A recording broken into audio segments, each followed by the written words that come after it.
Story 1. The Haunted Marionette.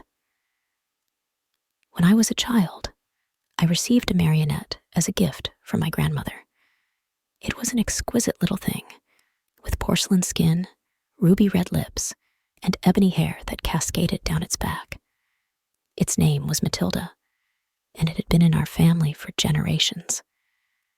My grandmother told me that Matilda had a life of her own, and if I treated her kindly, she would bring me luck.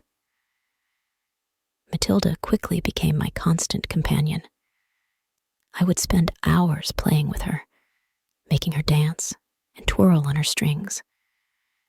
But as the days turned into weeks, I noticed something strange. At night, I would hear faint, haunting melodies coming from the corner of my room. When I opened my eyes, I would see Matilda dancing on her own, her strings moving as if someone were manipulating them. I assumed it was just my imagination playing tricks on me in the darkness. One night, I woke up to Matilda standing at the foot of my bed. Her glassy eyes seemed to lock onto mine. I was terrified, but couldn't look away. She spoke, her voice soft and melodic, yet tinged with a sinister tone. "Play with me," Matilda whispered. I screamed, and my parents rushed into my room. But Matilda was gone. They assured me it was a nightmare, but I knew what I had seen and heard. As the weeks went by, Matilda's nightly visits became more frequent. She would speak to me, always insisting that I play with her. Her demands grew more forceful, and her voice more menacing. I couldn't take it any longer. I told my parents about the sinister doll, but they didn't believe me. They accused me of making up stories to avoid bedtime.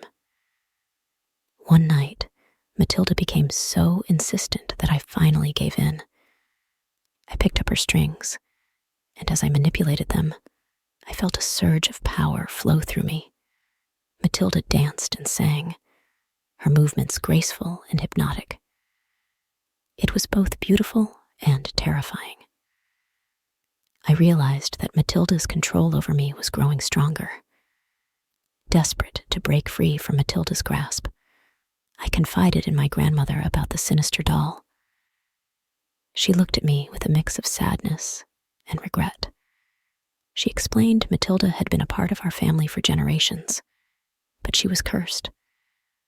The curse could only be broken if I passed Matilda onto someone else in the family, someone willing to accept the burden. I knew what I had to do. With tears in my eyes, I approached my younger cousin, Emily. I told her about the cursed marionette and the choice she had to make. She accepted the doll without hesitation. As I handed Matilda to her, I felt a heavy weight lifting from my soul. I had broken free from the sinister doll's grasp. To this day, I wonder if I made the right decision. I hope Emily is strong enough to withstand Matilda's curse and keep the sinister marionette at bay. But a part of me still fears that Matilda's control will prove too much for her, just as it was for me. Story 2. The Whispering Teddy Bear. When I was a child, I had a teddy bear named Mr. Snuggles. He was a cute, fluffy bear with soft, brown fur, and he had a pair of shiny, black button eyes that always seemed to watch. I received him on my 5th birthday, a gift from my Aunt Martha. From the moment I laid my eyes on Mr. Snuggles, I knew there was something peculiar about him. At first, it was just little things. I would hear whispers coming from the corner of my room at night, soft, hushed voices I couldn't quite make out. I would sit up in bed, straining to listen, but the moment I moved, the whispers would cease. I would see Mr. Snuggles sitting in the moonlight, his button eyes gleaming, but his mouth was stitched shut, so it couldn't have been him. As the years passed, the whispers grew louder and more distinct. I was convinced they were coming from Mr. Snuggles, but no matter how hard I tried, I couldn't find the source of the voice. It sounded like a child, giggling and whispering secrets. It was maddening, and I grew to dread bedtime. One night, I confronted Mr. Snuggles. I asked him who he was talking to and why he was tormenting me with those eerie whispers. To my astonishment, his button eyes blinked and his stitched mouth moved. "Come closer," he whispered, his voice barely audible. Against my better judgment, I leaned in, my ear inches from Mr. Snuggles. He spoke again, his voice still soft, but now filled with malice. "I know your secrets, and I'll tell the world, unless you do as I say." I was petrified. How could a stuffed teddy bear know my secrets? I demanded to know what he wanted, and Mr. Snuggles revealed his sinister plan. He wanted me to commit unspeakable acts, to carry out his dark desires. He threatened to expose my deepest, darkest secrets if I refused. I couldn't live under Mr. Snuggles' sinister control any longer. With trembling hands, I grabbed him and threw him into the fireplace, watching as he burned to ash. The whispers ceased, and I felt a sense of relief wash over me.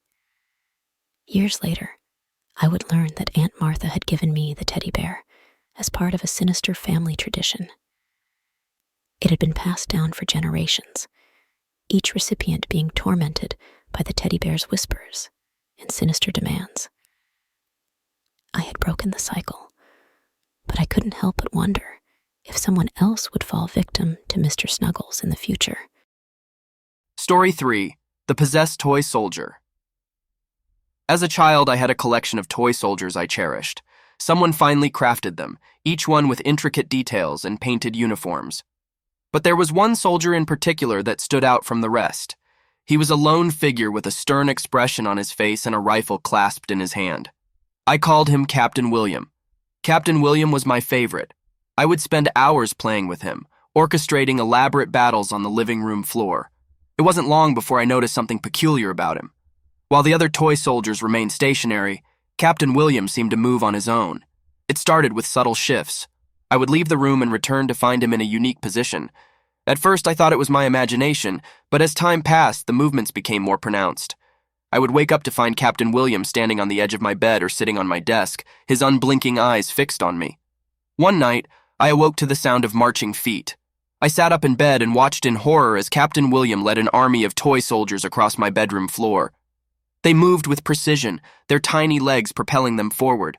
It was as if they were reenacting a battle from a bygone era. I couldn't bear it any longer. I tried to throw Captain William away, but he always returned, as if he had a will of his own. His presence became oppressive, and I could feel his malevolent intent. One evening, as I lay in bed, Captain William spoke. His voice was crisp and calculating, devoid of any humanity. "Join us," he said. "Join the ranks of the fallen." It paralyzed me with fear, unable to respond. Captain William continued to speak, his words a chilling reminder of his sinister nature. "Your fate is sealed. You will join us in the afterlife, a soldier in the army of the damned." I knew I had to break free from Captain William's grip. I sought the help of a local priest who performed an exorcism on the possessed toy soldier. As he chanted prayers and sprinkled holy water, Captain William's movements grew more erratic and frenzied. Finally, with a burst of malevolent energy, Captain William shattered into pieces, and the room fell silent. I never saw or heard from Captain William again, but the memory of his sinister presence still haunts me. I often wonder what dark force possessed that toy soldier, and what kind of army of the damned he had spoken of. I pray that I never find out.